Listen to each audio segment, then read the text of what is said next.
Hello everyone, life journey with স্বাতীর আর একটা নতুন দার্জিলিং ব্লগে তোমাদের সবাইকে ওয়েলকাম করছি। আমি স্বাতী। আগের ভিডিওতে তোমরা দেখেছিলে দার্জিলিংয়ের একটা সুন্দর সকালে আমরা ক্রেভেন্টার্সে ব্রেকফাস্ট করতে গেছিলাম। তারপরে ব্রেকফাস্ট করে আমরা ম্যালের দিকে হেঁটে আসি, আর সেখানে দেখো এই সুন্দর সঙ্গীত শিল্পীর সাথে দেখা হয়েছিল।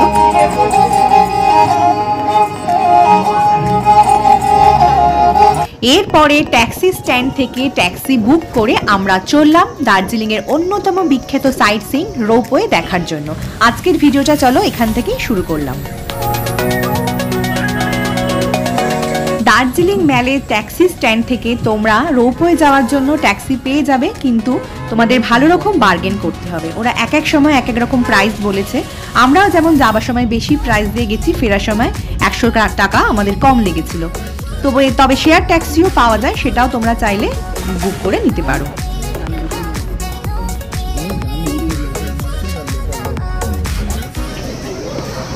আমরা রোপওয়ে চলে এসেছি। এইবার এই স্টেয়ারসটা দিয়ে উঠতে হবে উপরে রোপওয়ে। চলো চলো রায়ান, চলো। হ্যাঁ হ্যাঁ চলো, পুরো স্টেয়ারস দিয়ে উঠতে হবে। আমরা রোপওয়ে চলে এলাম। এই যে দার্জিলিং রঙ্গিত ভ্যালি রোপওয়ে, এখানে লম্বা একটা লাইন আছে। আচ্ছা, রোপওয়ে প্রাইস কত আমি বলছি, টিকিট কাউন্টারে টিকিট কাটা হয়ে যাওয়ার পরে বলছি প্রাইস কত।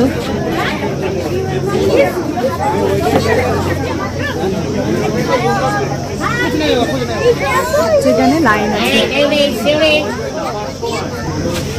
এখানে আসার জন্য একটা বেশ খাড়াই, এই যে একটা খাড়াই একটা স্টেয়ারস আমাদের ক্লাইম্ব করতে হলো।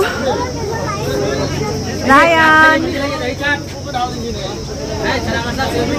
তো চলো রোপওয়ে উঠে দেখা হচ্ছে। মানুষ ভাবে এক আর হয় আরো এক। আমরা তো ভেবেছিলাম টিকিট কাউন্টার থেকে টিকিট কাটবো আর গিয়ে রোপওয়ে উঠে পড়বো। ও মা, সেটা তো হলোই না। টিকিট কাউন্টারে টিকিট পেতে আমাদের প্রায় 45 মিনিট থেকে 1 ঘন্টা লাইনে দাঁড়াতে হলো। তারপরে আমরা টিকিট পেলাম। তারপরে টিকিট কেটে ভেতরে ঢোকার পরও দেখলাম বিরাট বড় একটা লাইন, এবং সেই লাইন খুবই আস্তে আস্তে এগোচ্ছে, যার জন্য আমরা টিকিট কাউন্টার থেকে টিকিট কেটে একদম রোপওয়ে ওঠা অবধি প্রায় 2.5 ঘন্টা লাইনে আমাদের দাঁড়াতে হলো সব মিলিয়ে। তাই যারা যারা দার্জিলিংয়ে এসে রোপওয়ে চড়ার ইচ্ছে রাখো তাদেরকে বলে রাখি যে হাতে কিন্তু বেশ অনেক ঘন্টা সময় নিয়ে তোমরা এখানে আসবে, কারণ এখানে লাইন তো পড়ে বিরাট বড়ই, তার সত্ত্বেও এইখানে লাইন এগোয় ভীষণ ধীর গতিতে। কারণ এক একটা কেবিল কার নিচে থেকে ঘুরে আসবে, তারপরে মাত্র 4 থেকে 6 জন সেইটাতে উঠবে। এইভাবে লাইন মানে টাইমটা অনেকটা লেগে যায়, সেজন্য 2 থেকে 3 ঘন্টা তো আরামসে টাইম এখানে লাগবেই। এইবার জানিয়ে দিই রোপওয়ে প্রাইসটা। অ্যাডাল্টদের টিকিট প্রাইস হচ্ছে 260 টাকা, আর 8 বছরের নিচের বাচ্চাদের 130, অর্থাৎ তার হাফ।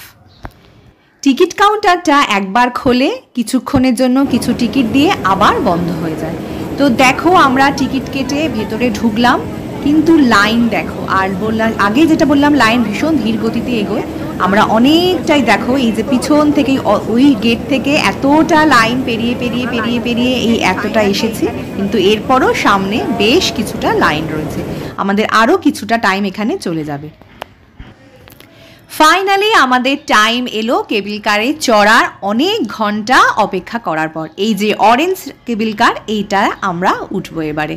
তো ফাইনালি উঠে পড়লাম, কিন্তু ভীষণ ভয় লাগছে কারণ এটা খুব দুলছে, আর এই এতটা ওপর থেকে মাত্র একটা সরু দড়ি দিয়ে যাব, তো বেশ ভয় লাগছে।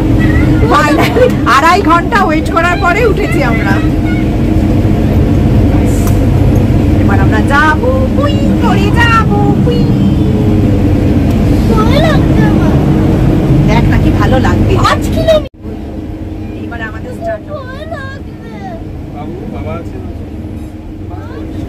এবার আমাদের স্টার্ট করবে। 3 2 1 গো। দেখ এনজয় কর, এনজয় কর, এনজয় কর।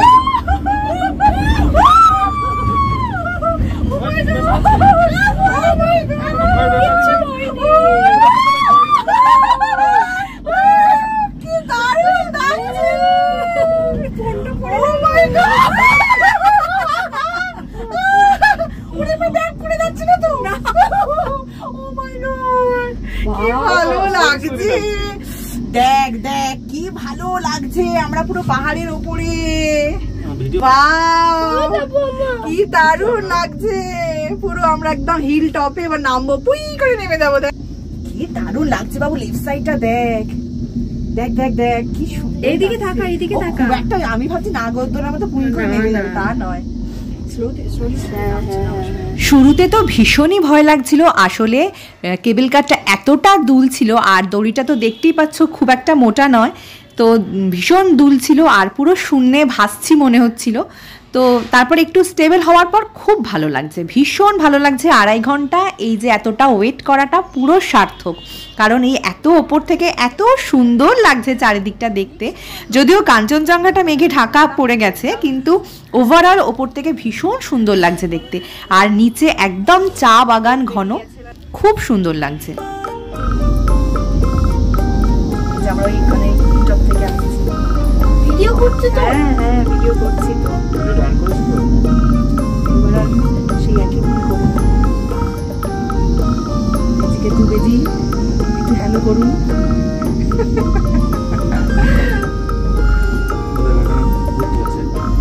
কি ভালো লাগছে না, মানে 2 ঘন্টা পুরো মানে পয়সা উসুল। দারুণ লাগছে, পাহাড়ের উপর থেকে দেখ নিচটা কি সুন্দর লাগছে। 1968 সালে এই রোপওয়ে চালু হয়। তখন মেনলি টি গার্ডেনের ওয়ার্কার্সদের যাতায়াত করার উদ্দেশ্যে এই রোপওয়েটা চালু করা হয়েছিল। তারপর তো এটা ধীরে ধীরে একটা অন্যতম পছন্দের একটা ডেস্টিনেশন হয়ে গেল দার্জিলিংয়ের। কিন্তু 2002 সালে একটা অ্যাক্সিডেন্টের পরে 4 জন ট্যুরিস্ট মারা যাবার পরে রোপওয়েটা আবার বন্ধ হয়ে যায়। 2012 সালে আবার নতুন করে রোপওয়েটা ওপেন করা হয় এবং বর্তমানে রোপওয়েটা দার্জিলিংয়ের খুবই একটা জনপ্রিয় ট্যুরিস্ট ডেস্টিনেশন। 5 কিলোমিটার লম্বা এই রোপওয়ে জার্নি, অর্থাৎ এক দিকে 2.5 কিলোমিটার করে জার্নি। কিন্তু এই 2.5 কিলোমিটার জার্নিটা সত্যি মনে রাখার মতোই। খুবই ধীর গতিতে রোপওয়েটা যায় এবং নিচে পুরো রঙ্গিত ভ্যালির যে টি গার্ডেনটা পুরো সুন্দর করে দেখতে পাওয়া যায় এবং চারিদিকের ভ্যালি পাহাড় সব মিলিয়ে খুবই সুন্দর দৃশ্য।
আমরা অনেকটাই নিচে নেমে এলাম, দেখো মাটির প্রায় কাছাকাছি চলে এসেছি।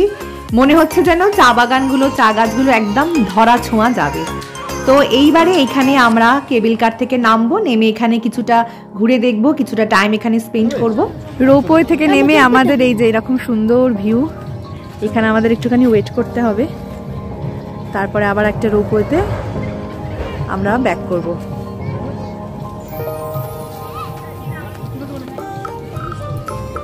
এখানে একটা ছোট্ট চা খাবার জায়গা আছে, সেখানে গিয়ে আমরা একটু চা খাবো। আর আমাদের কেবল কার আসা অবধি ওয়েট করতে হবে বেশ কিছুটা টাইম। এখানে বেশ সুন্দর জায়গাটা, এখানে বেশ ফুল গাছ রয়েছে, ফুল দিয়ে সাজানো জায়গাটা, সেইখানে আমরা একটু ফটো তুলে নিলাম। তারপরে চা খেয়ে আমরা ওয়েট করব আমাদের কেবল কার আসার জন্য। তারপরে আমরা আবার উঠে পড়বো, আবার পাহাড়ের ওপরে চলে যাওয়ার জন্য। আমরা উঠে বসে পড়েছি আমাদের কেবল কারে।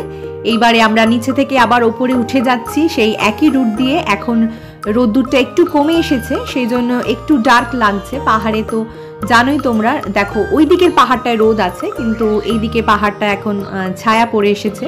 কিন্তু খুবই ভালো লাগছে আজকের এই রোপওয়ে জার্নিটা, সত্যি মনে রাখার মতোই একটা জার্নি হয়ে থাকলো।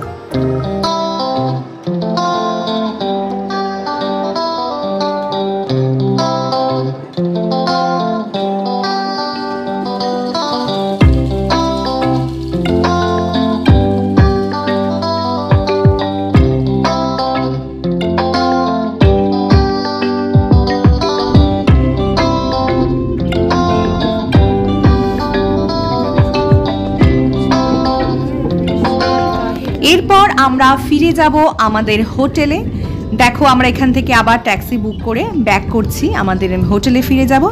গিয়ে আমরা ওখানে একটু লাঞ্চ করে নেব, একটু ফ্রেশ হয়ে নিয়ে বিকালবেলায় আবার বেরোবো, একটু শপিং করা হবে। আজকে এই রাত্রিটাই শেষ আমাদের দার্জিলিংয়ে। তারপরে আমরা যাব গ্লেনারিজে ডিনার করতে। দেখো এখানে ছোট্ট একটা ঝলক তোমাদের দেখিয়ে নিলাম গ্লেনারিজে। এরপরে নিয়ে আসবো গ্লেনারিজের ডিনারের ফুল একটা ভিডিও। তার জন্য খুব তাড়াতাড়ি আমি ফিরে আসছি। আর আমার চ্যানেলে ততদিন চোখ রেখো, ভিডিওটা ভালো লাগলে শেয়ার করো।